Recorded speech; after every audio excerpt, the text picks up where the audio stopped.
Radhe Radhe to all of you. Board प्रश्न 2024 के प्रश्न हम सॉल्व कर रहे हैं ऑब्जेक्टिव टाइप की, जो कि हम पहला प्रश्न इसमें कि 6 प्रश्न थे हम हल कर चुके हैं। प्रश्न क्रमांक पहला हल कर चुके हैं, प्रश्न क्रमांक दूसरा करेंगे, इसमें भी 6 प्रश्न हैं ऑब्जेक्टिव की। ये जो है पहला प्रश्न क्या दिया है, इसमें समांतर श्रेणी 7, 13, 19, 205 में पदों की संख्या है। तो हम यहाँ लिख लेते हैं पहले पहला जो प्रश्न दिया, प्रश्न क्रमांक दूसरा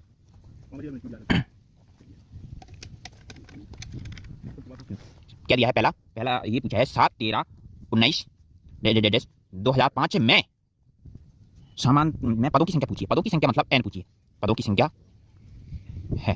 तो देखो कैसे निकालते हैं पदों की संख्या के लिए फार्मूला, समांतर श्रेणी का फार्मूला क्या होता है, a n बराबर a plus n minus 1d। तो पूछा क्या इसमें n बराबर पूछा है, तो हम क्या करेंगे इसके लिए हम क्या करेंगे, जो दिया है वह लिख लेते हैं। देखो a n मतलब लास्ट पद दिया है, इसका मतलब होता है अंतिम पद। तो यहाँ मैं लिख देता हूँ, इसका मतलब होता है अंतिम पद।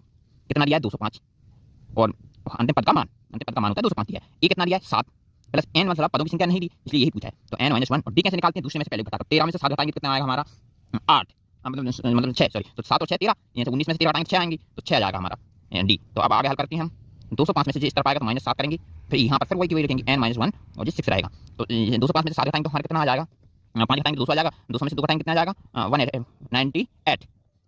फिर यहाँ पर सॉल्व करेंगे हम, इसमें से गुणा कर लिया 6n माइनस 6, ठीक है, यहाँ पर या फिर हम डिवाइड कर सकते हैं। तो ये 198 में 6 जुड़ जाएंगे, कितना हो जाएगा 198 प्लस 6 इक्वल टू 6n। तो इनको जोड़ेंगे तो हम कितना हो जाएगा 8 6, ये हो जाएंगे 204 के ना, हाँ 6n। तो अब 204 में 6 का भाग देकर n का मान निकल जाएगा, तो कितने भी निकल जाएगा ये 206 34 टाइम्स। तो n बराबर 34 आ जाएगा, 34 मल्टीप्लाई बाई 6, 24 4 हासिल 2 18 और 2 20, तो कितने भी निकल जाएगा 24 बार। तो हमारा जो पहले का आंसर आया वह आया 34। आगे हम सॉल्व करते हैं, जो दूसरा है सभी त्रिभुज क्या होती हैं, समरूप होती हैं।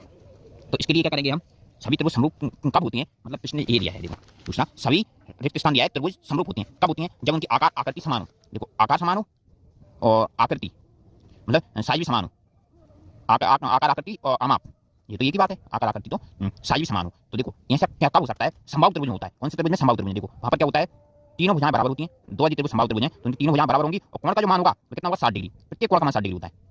तो इस तरीके से दूसरे जो प्रश्न में का रिक्त स्थान होगा वो होगा समबाहु, है ना।